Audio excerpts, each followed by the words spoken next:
আমাদেরকে পবিত্র রমজান মাসে সিয়াম অবস্থায় আসলে নামাজ অবস্থান করলেন। আল্লাহ পাক রব্বুল আলামিন শুকরিয়া আদায় করি আলহামদুলিল্লাহ। নবী মুহাম্মদ সাল্লাল্লাহু আলাইহি ওয়াসাল্লামের উপর আল্লাহুম্মা সাল্লি আলাইহি। আজকে সংক্ষিপ্ত তালিমের অনেক বিষয় জাহান্নামের বিশেষ কিছু আলোচনা। বিশ্বনবী মুহাম্মদ সাল্লাল্লাহু আলাইহি ওয়াসাল্লাম জাহান্নামের বর্ণনা দিতে গিয়ে হাদিসের মধ্যে বলেছেন যে জাহান্নামে যে মানুষকে জাহান্নামীদেরকে শাস্তি দেওয়ার জন্য, কষ্ট দেওয়ার জন্য যে আগুনটা তৈরি করা হয়েছে, সেই আগুনে কতটা শক্তি, কতটা জ্বালানি শক্তি, ক্ষমতা বুঝাতে গিয়ে আল্লাহ নবী একটা উদাহরণ দিয়ে বুঝালেন যে 70 ভাগ করতে গিয়ে 1 ভাগ, 70 ভাগের 1 ভাগ আগুন আল্লাহ পাক রব্বুল আলামিন সারা পৃথিবীতে দিয়েছেন। 70 ভাগের 1 ভাগ আগুন সারা পৃথিবীতে আল্লাহ পাক রব্বুল আলামিন দিয়েছেন। যে আগুন সারা পৃথিবীতে মানুষ ব্যবহার করছে, কাজে আসছে, সে আগুনের কত শক্তি, কত ক্ষমতা আজকে আমরা সচক্ষে দেখতে পাচ্ছি। সোশ্যাল মিডিয়ার মাধ্যমে, অনেক কিছুর মাধ্যমে একটা মিসাইল যে এমন একটা জায়গায় পড়ছে যে একটা এলাকা, গ্রাম, শহর সেই বাস্ট হয়ে আগুনে ধ্বংস হয়ে যাচ্ছে।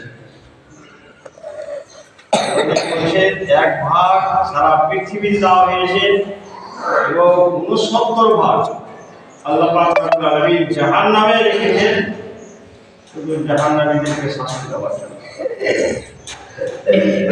আয়েশা সিদ্দিকা রাদিয়াল্লাহু তাআলা আনহা আল্লাহর থেকে যখন হাদিসটা শুনেছিলেন, একদিন তিনি চিন্তা ভাবনা করছেন বসে বসে, সেই পৃথিবীর আগুন যদি বরদাস্ত না করতে পারি, তাহলে সে কিয়ামতের দিন জাহান্নামের আগুন কি করে বরদাস্ত করতে পারবো? তো দুনিয়ার আগুনটা কত শক্তিশালী, তিনি পরীক্ষা করার জন্য একদিন রান্নায় বসে আসে। একদিন তিনি রান্না করছেন, এই মতো অবস্থায় আল্লাহ নবীর এই হাদিসটা স্মরণে এলো হযরত আয়েশা সিদ্দিকা রাদিয়াল্লাহু তাআলা আনহা।